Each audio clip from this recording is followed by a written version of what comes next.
Hello, my name is Caleb Burton, and these are my Bible readings, the scriptures that we are to do for class. The first scripture was for Philippians 2, and the question is, how does the gospel message relate to Paul's ethical instructions to the Philippi? From my interpretation, he says to be like Christ, taking on the form of man, and humbling himself and being obedient to the point of death, which says to me, don't make yourself better than Jesus himself. You can't compare to Jesus.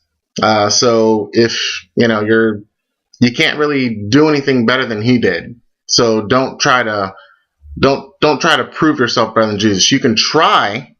You're supposed to be Christ-like, but you'll never be perfect, just as Jesus was.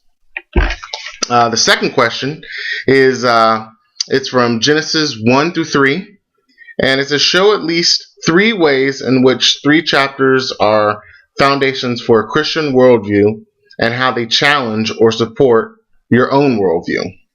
To the Christian's worldview, it starts off in the beginning.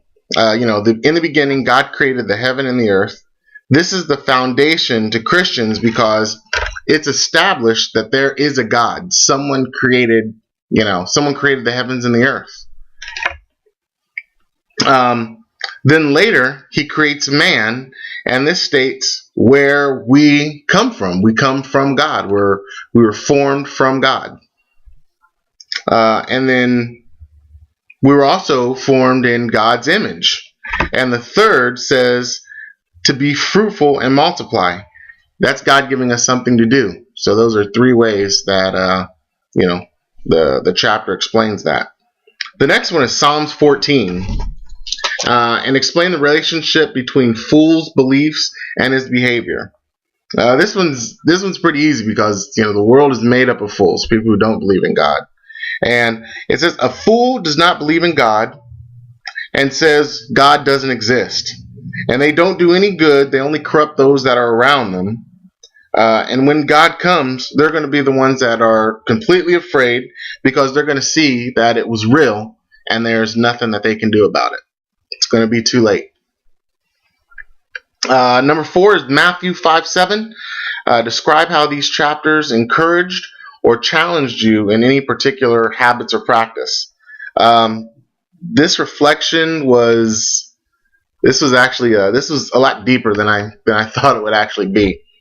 Especially when I opened it up, I couldn't remember it from heart, but it's dealing with the Sermon on the Mount and the Beatitudes, and one of the biggest ones. Me being in the Marine Corps in the past, you can't tell from the shave here, but from the past, my biggest one was Matthew 5:37, chapter 5:37, scripture 37, and it says, "Let your yes be yes and your no be no. Do not break an oath." That's probably the biggest one for me. Don't go back on your word.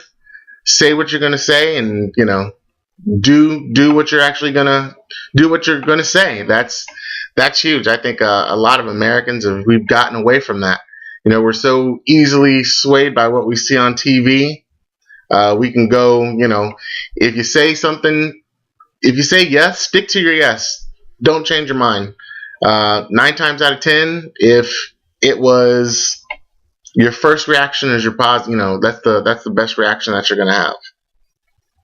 The last one is Timothy 3, verse 14 through 17. Show how this passage informs our doctrine of the Bible.